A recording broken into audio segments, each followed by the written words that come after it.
Yo, what up? Welcome to Dub Nation, the official show of the Utah Warriors. I am Jarom Jordan alongside Banksy. We are already to October, bro. Season just around the corner.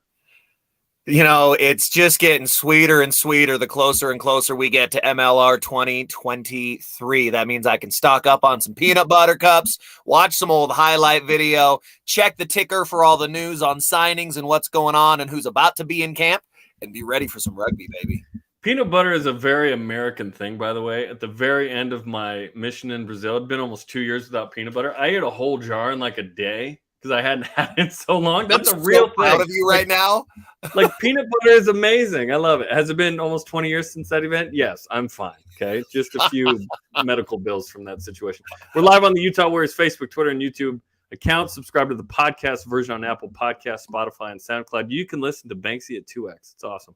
Send in questions and comments if you have them. Here's what's on the show. We got a lot of news to discuss. Let's go. Mika Krusa re-signs. Awesome. Great player. Always good to have those.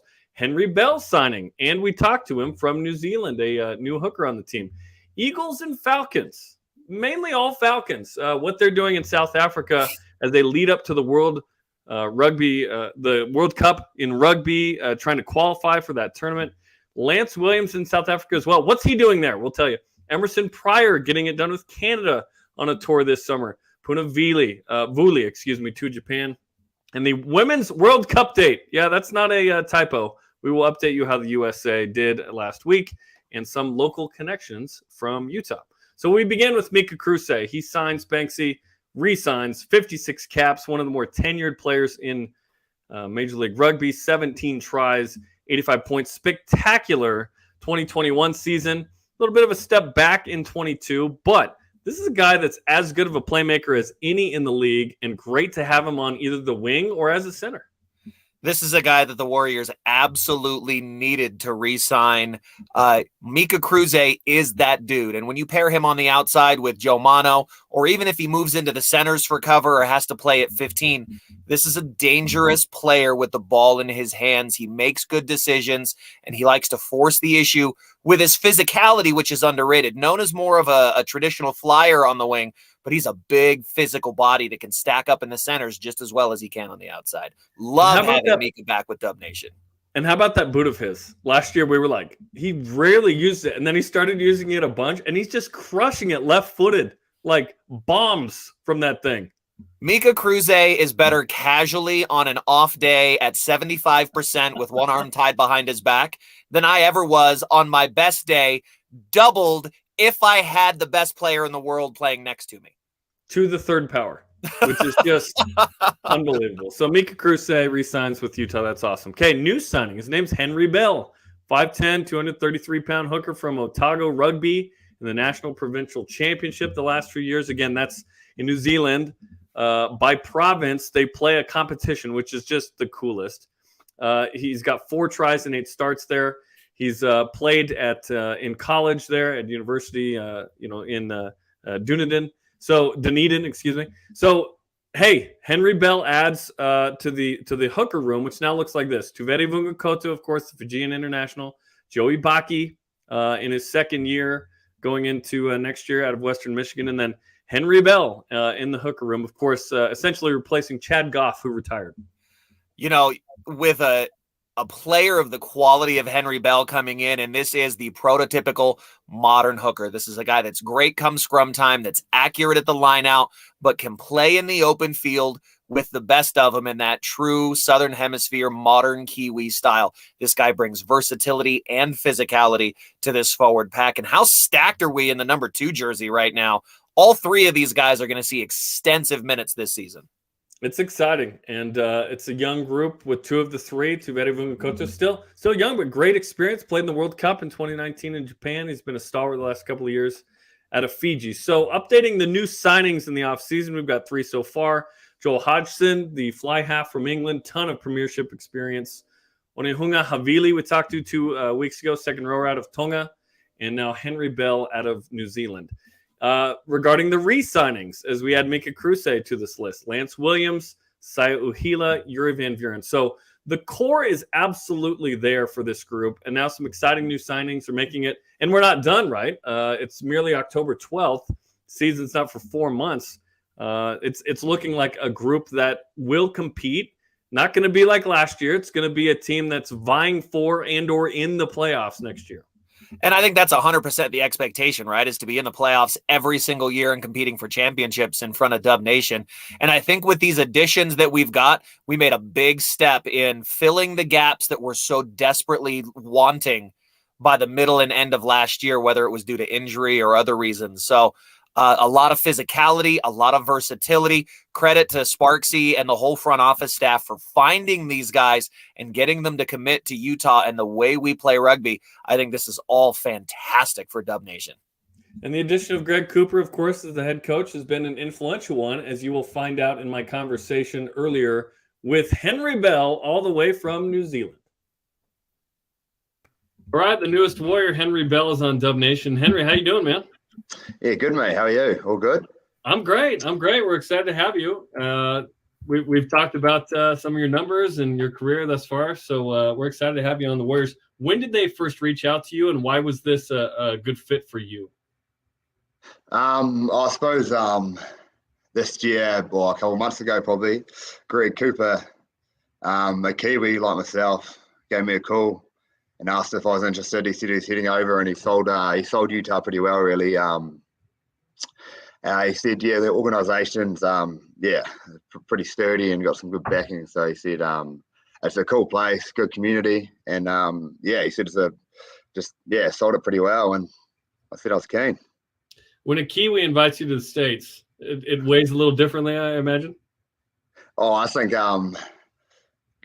Greg Cooper played a few games for Otago, like myself, coached the Highlanders. He's actually from the same region as myself. So I suppose that connection there helps. But definitely helps, I suppose. Yeah, we're excited to have Greg, and we're already seeing his influence, obviously, in signings like yourself. Let's talk about your play on the field and then off the field. But I'm interested. I read you grew up on was it a pig and beef station? Is that correct? No, sheep and beef. No pigs. Just sheep and beef. Sheep and beef. Gotcha. Yeah, South Island of New Zealand. So I brought up here on a sheep and beef station. So I've been farming my whole life. I've spent the last few years at university though in Dunedin. Brought up on a farm. Pretty cool. How has that affected sort of your work ethic and who you are today? And does that ever manifest itself on the field in some way? Oh, I'm not too sure about that. I think a lot of Kiwis. I think I spend my summers working on the farm, do a lot of fencing, and I suppose that's reasonably hard work, and I suppose it could manifest itself in the field in some aspects, but I'm not too sure. Calloused hands, on the ball when you throw it in as a hooker. Yeah, a bit more grip. That's awesome, man. In New Zealand, obviously growing up with rugby and coming to the States where the game is growing and Major League Rugby is growing, what's the perception of this league in New Zealand? And when you tell people, hey, I'm going to the States to play rugby, what's their reaction? I think, like that. I think that the World Cup in 31, I think there's a real buzz about rugby in America. And I think in a place like New Zealand where rugby is just such a staple, I think it's been a lot more respected. I think everyone's pretty excited. And a lot of Kiwis are heading over there and really enjoying it because it is a good quality league. And, high quality players. It's a good spectacle. And, a lot of people are getting around it. And it's a lot of people get really excited about that league in America, in New Zealand. So, when I talk to mates and stuff in New Zealand and say they're heading over, they say that's awesome because it's such a good league and it's only getting stronger. Have you been to the States before? No, never been to the States. You'll love it, man. And you'll love Utah. It's awesome. You're going to love it. Similarities, but obviously very different. Has anyone talked to you about the food, the culture, anything like that? No, it's going to be a bit of a shock, to be fair, when I jump off the plane. I'm not really I'm not too sure what I'm expecting. So, I'm just going to get out and immerse myself in it and get into it. Yeah. Awesome. And when can we expect you in Utah? Early Jan, I think. I'm on the plane. So, straight over it into the cold to get into it. That'll be awesome. And I'm sure the next couple months are conditioning, getting ready for that? Because we start in February. We start nice and early in the winter in the Northern Hemisphere. So let's go. Okay, tell us about kind of your rugby background, when you started playing and when you became a hooker in rugby. I suppose like most Kiwis, I started when I was about 5. Thrown straight into it. It's the backbone really in New Zealand. So and immersed into it pretty early. I was actually a hooker, a flanker up until about 3 years ago. I left school and I was still a flanker, and I went hooker 3 years ago. And that was my first year in Otago NPC team. And then so I've been playing hooker for the last 3 years. So I haven't been playing hooker that long really. So still learning. Core role's massive, so still learning to nail that. But so hooker for the last 3 years, playing NPC in Otago. What's the best thing about playing hooker and the worst thing? The best thing, I suppose being in the middle of the field is pretty cool. Just getting into it, defense, attack, it's pretty direct. The worst thing, not the worst thing. Can't think. Love it. That's all good, mate. It's all good. What's the hardest thing about lineouts as the guy that's got to throw not only a straight ball, but hey, you're running a specific play there? I think it's just it's all sort of pressure really. It's just all on you. But I think when you're a bit puffed, but if you've got the right processes, and I think that's what I've found just coming to hooker reasonably late, is sort of that the pressure's on you, but if you sort of get your process right, and it's a hard skill, but if you're practicing and you're getting your processes right, it's not too bad. Now, various people sweat at different levels, but if you sweat a lot, can you be a hooker? Because you gotta be able to handle that ball. That seems like that'd be a tough situation there. And if it's raining or wet in any way, you need a wee towel on the sideline to get the hands dry. Every time, right? Even if it's like perfect conditions, the hooker's like, let me dry this off. Well, exactly. When it's perfect conditioning and it's warm, normally get a sweat on the hands. So, towels are pretty vital, I reckon. That's awesome. How would you describe your game, the type of play you play on the pitch? Well, I like to think being a flanker up to a couple of years ago, that reasonably dynamic. I wouldn't really try to get around the field pretty well, but I'd say enjoy defense, carrying the ball. But I'm probably not the biggest front rower, but like to get around the paddock pretty well. The NPC is awesome. It's the National Provincial Championship. I wish we had this in like basketball in the States, like LeBron James for Ohio, versus Kevin Durant from, I think he's from Texas. Like, we don't have anything like that. Can you describe what it means to New Zealand to have this provincial championship? That's pretty cool. Yeah, it's unreal. I mean, playing for your province is always pretty awesome. And everyone that plays for the provinces is it's pretty proud moment to do that. So, there's a lot of pride in it, a lot of passion. And I think there's a lot of, everyone just gets behind it. And it's sort of been going in New Zealand for 30 for how many years now. So, so everyone gets behind it. And it's pretty awesome just playing for a province that you've grown up with, grown up in. You've watched your heroes come through that play for that province. So I love it. It's a pretty cool system. That is cool. I wish we had something like that. There's nothing remotely close to that in the United States, which is cool. What are you expecting or hoping for out of the experience with the Warriors and in Major League Rugby the next couple of years? Oh, I think I'm expecting, a high quality of rugby at Utah next year. I think the side is pretty awesome. Good management, good organisation all round. So, expecting a high quality of rugby, and expecting to enjoy it as well. Hopefully meet some cool, awesome people. See the sights, see America. Travel. So I'm pretty fizzed. I can't wait. It'll be awesome. You'll go all over the country, man, which will be pretty cool. This is a fun vehicle for that, right? And let's get to know you personally. Like, what are some hobbies or fun facts about you that people should know to get to know you better? Probably hobbies in New Zealand. I'm into my hunting. I like my fishing. That's Utah. pretty big. You're coming to a great spot for that, man. Yeah, I've heard. So yeah, they're pretty keen to get involved into a bit of that. The South Island of New Zealand is pretty known for its hunting and its fishing. So hopefully immerse myself in that when I head over to the US and to Utah. That'll be awesome. Man. Yeah. Are you watching Rings of Power? Yeah, I am too. Yeah, absolutely. How good. It's been good, dude. Loving that. I'm looking forward just watched the last episode last night, actually. Yeah, the season finale's this week, which is awesome. So you get into it. How good. It's been great, dude. Obviously, New Zealand known for a lot of things. Lord of the Rings is top 5, and Rings of Power. So let's go. Well, sweet. We're excited to get you here in January, and we're stoked you've signed with the Warriors. We're excited to have as many Kiwis as humanly possible to join Greg Cooper on his first year in Major League Rugby. Henry, we appreciate the time. Best of luck the next couple months. We'll see you in January. Awesome. Cheers, mate. Thank you very much. Henry Bell, the newest Utah Warrior. Fun personality. He's going to love Utah from the off-the-pitch stuff. And Greg Cooper's influence already being had here on a young guy. He looks young. That's because he is. He's 23 years old, but a guy that's been good in the NPC, and now he's going to play in MLR.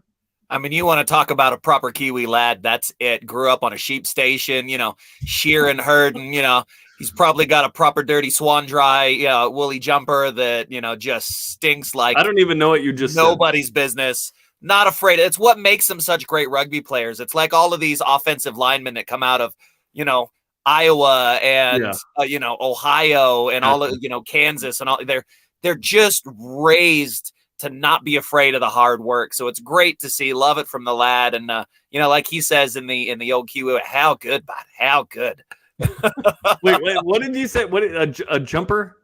Remind me what a jumper just is. Google Swan Dry Bush shirt. SWANDRI Bush shirt. It'll change your life. I feel like Seinfeld right now. Why don't you just tell me what that is? It's a very Kiwi thing. It's a pullover like sweater / robe jacket. Gotcha. Thing. I mean, it's just a one shirt does it all kind of deal that, we practically live in them in New Zealand. So that sounds great. And for those who don't know, you lived in New Zealand as a kid. Yes, that's where I found the game of rugby. And, my family's from there. My parents are actually leaving on Saturday to serve a mission for the Church of Jesus Christ of Latter-day Saints there. So take peanut butter. So yeah, they have peanut butter in New Zealand. Okay. Never mind. Okay. You know where else they have peanut butter? Bet you we're going to have peanut butter at the Warriors trunk or treat. Transition. I can guarantee there's going to be peanut butter cups there somewhere.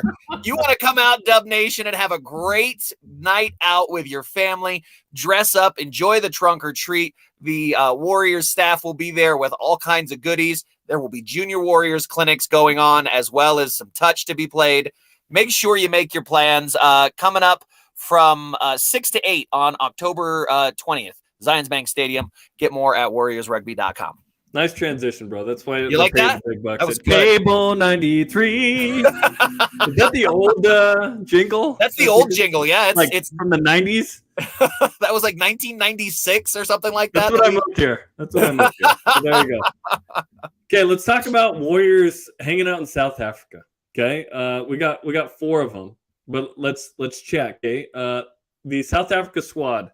We Eagles Overseas tweeted that Paul Mullen and Paul Asike are starting, and that Angus McClellan is coming off the bench. So all 3 are going to participate in 2 lead-up matches for the Falcons. They're not the Eagles in this case because they're not test matches. Those are international competitions.